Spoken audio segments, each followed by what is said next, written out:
I am joined by Dr. Todd Boyd of the University of Southern California, who's been with CBSN all day long talking about Muhammad Ali, his legacy, his life, his career, and all things Ali. And we watched this memorial service long, 3 hours long, befitting the greatest of all time, the legendary Muhammad Ali. Dr. Boyd, we've been talking, even as we were watching this, this memorial service, about Ali and his mystique. And I said to you something that why this has affected me so much, and I'm sure a lot of other people, which is that Muhammad Ali, for me, was the first person that I ever recognized that wasn't a family member. And I'm talking about when I was a little kid, right? Because I was born in 1969, so he was just starting to make his comeback after the military service fiasco. And that's how powerful of an image he was for me, and how powerful of an image he represented to me. And so I wonder, in the context of that, if other young people of color, especially when they identified with somebody, to me, I only remember Muhammad Ali and then Pele. Right? Those were the two sort of global superstars that transcended even the United States. Because you could talk to people in other countries, and you'd say, name one famous American, and they'd go, Muhammad Ali. Right? That's who he was. Exactly. I mean, you know, his appeal transcended so many boundaries. We've been saying this all day. I mean, even if you look at this memorial service, there are politicians. You have Democrats, you have Republicans. There are people representing all of the great religions of the world, Buddhist, Jews, Muslims, Christians. You have people representing the world of sports, Hollywood. You know, what one individual can we think of to cut across all these boundaries, to bring all these different walks of life together in the same place, other than the great Muhammad Ali? So the service itself, I think, speaks to his significance as a boxer, as an activist, as a humanitarian, as a cultural icon. He meant so many things to so many people. And so as you tell that story, I mean, I have my own stories growing up as a young kid in the early 1970s. The first Ali Frazier fight, I remember this guy on television who I just could not take my eyes off of. Like, every time I turned on the television, and there was a lot less on television at that time, here was this guy jumping through the screen. And I remember my parents, they got dressed up, they went to a movie theater to see the fight on closed circuit television, and when they came back home that evening, they told me he lost. I started crying. I'm only 7 and I didn't really understand the magnitude. I'm like, how does this guy lose? How does he lose? He's not supposed to lose.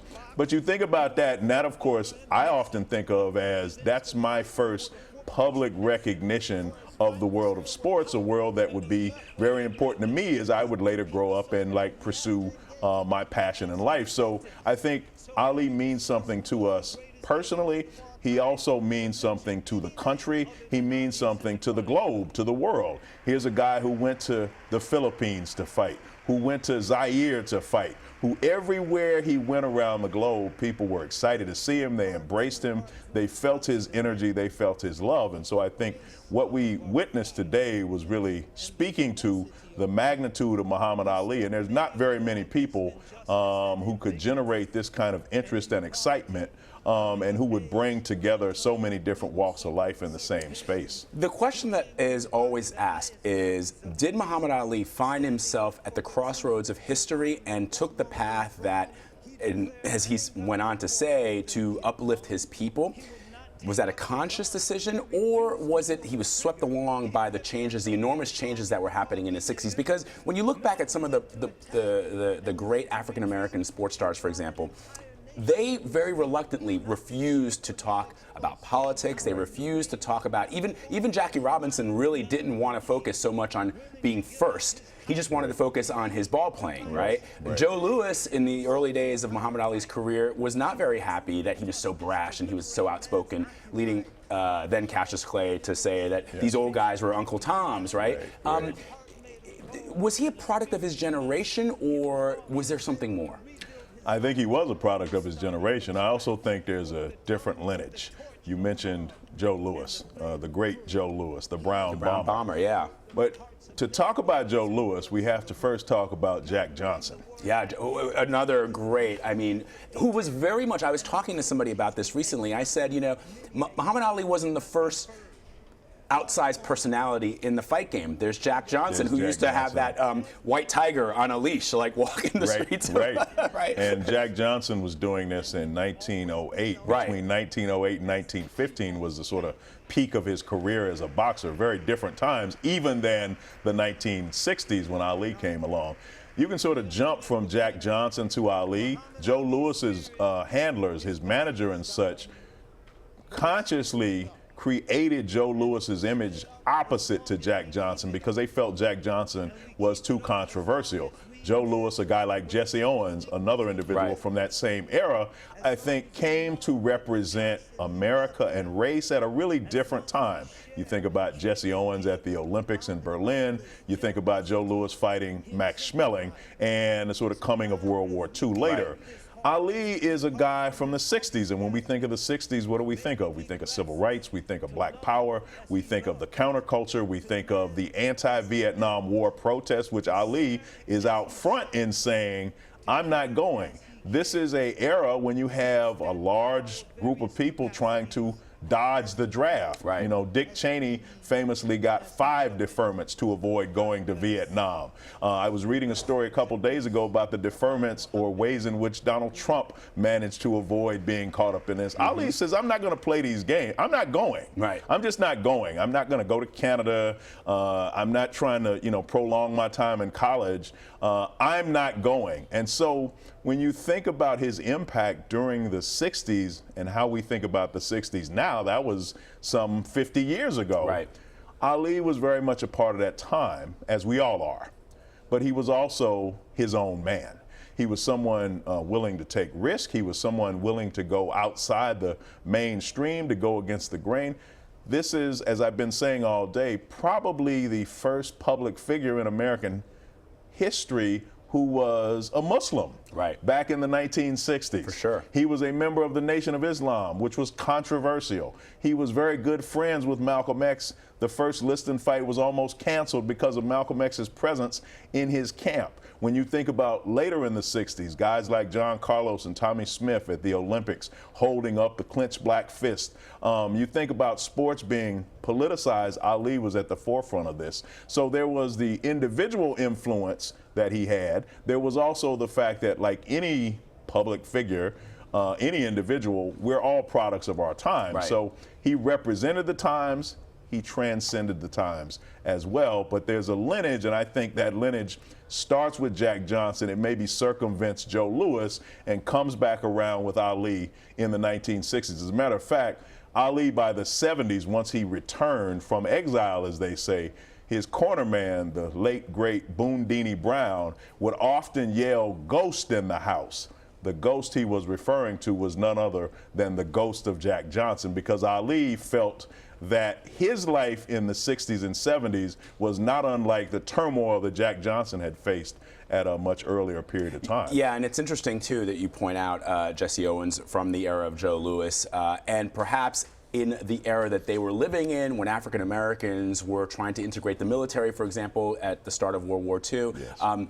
There was a sense that we want to prove to white America that we are just as good as anybody else, and we're not going to color outside of the lines so that they don't feel threatened, or they don't feel as if we can't be invited over for a cup of tea. and then as you saw the advent of Muhammad Ali, he said, I don't, you know, I'm young, black, and cocky. Get used to me. Get used to me. And that became a rallying cry, and we saw it with other cultural figures like James Brown, but that became something that people said, okay, I don't have to sort of not be myself to please other people and have them find me acceptable. You accept me or you don't, but this is who I am. He said, like others from that era, I'm not going to change who I am just to make you feel comfortable. As a matter of fact, I'm going to be who I am, and I'm going to be that in a very bold, provocative way. You deal with it. One of the things that I think is important is as we remember Ali, sometimes I find we remember what I would call an edited version of Ali, an image of Ali from the last 20 years since he's been ill. If you look at the bigger picture, the unabridged Ali, you're going to find some controversial political things that maybe some people would rather suppress because they want to focus on a guy rhyming and doing magic tricks and telling jokes, the affable Ali. Right. But Ali was a very consciously political figure. You can go back and watch old television episodes of him debating people. One of my favorite examples of television from the 1970s is an episode of the Mike Douglas Show with Ali, Sly Stone, and a congressman named Wayne Hayes from Ohio. Ali and Wayne Hayes get into a very heated argument. And it's not one of these, manufactured arguments like we see in the media today.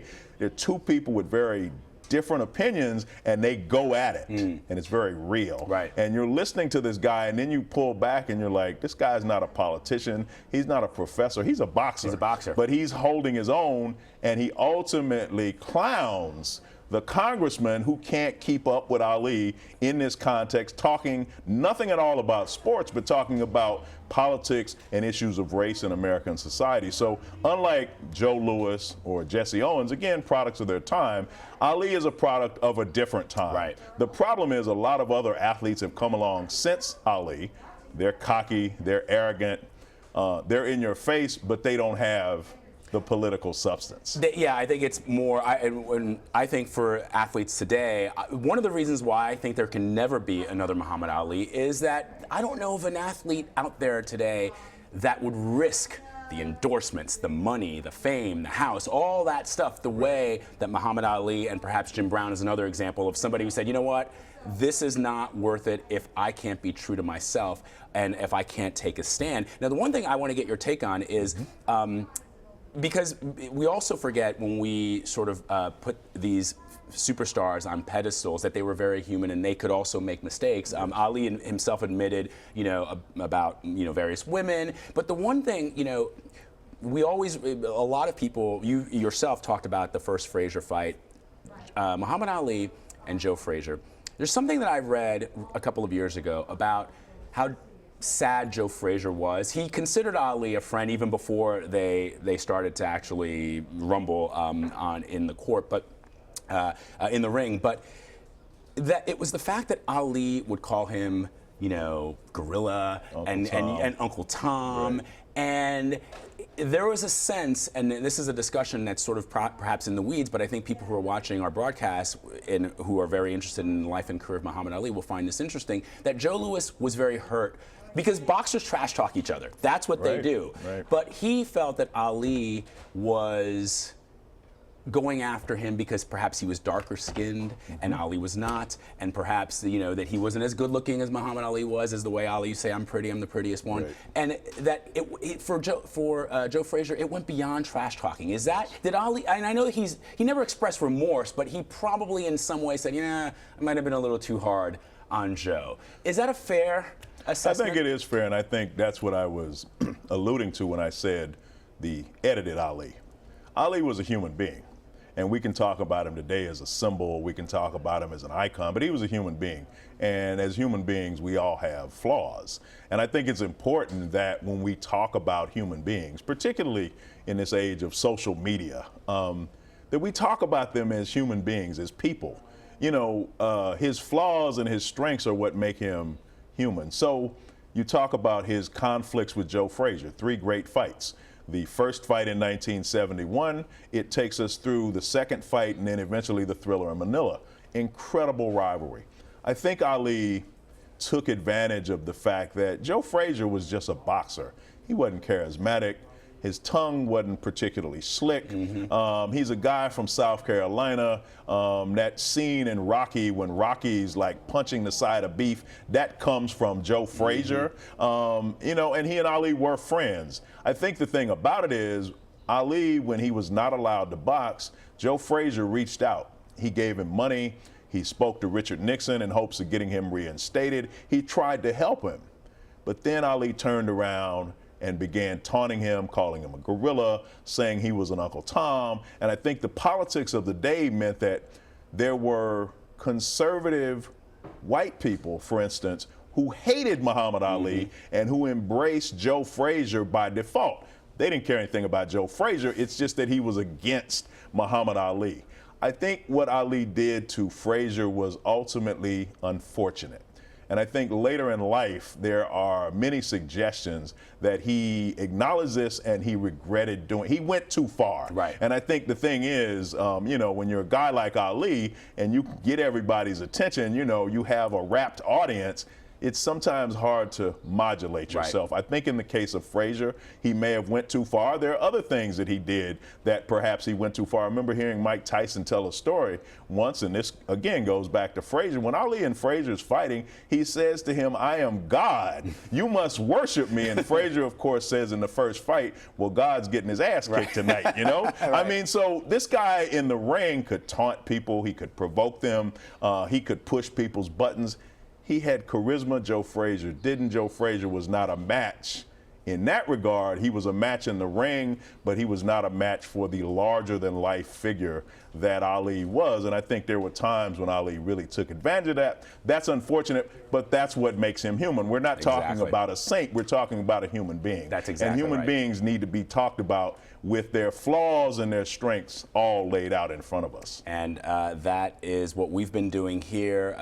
Dr. Boyd, it's been so great having you. I know my colleagues, Josh Elliott and Rena Ninen, were so thrilled to have you here with them during this memorial service for the greatest Muhammad Ali. Yes. I'm happy to have you just for a few moments to talk about this because it is an honor as we look back on the life and career of Muhammad Ali, a legendary figure. We will never see another person, forget boxer, forget athlete, we'll never see another person that has the same kind of status, the same kind of celebrity status, known all over the world, the greatest of all time, Muhammad Ali.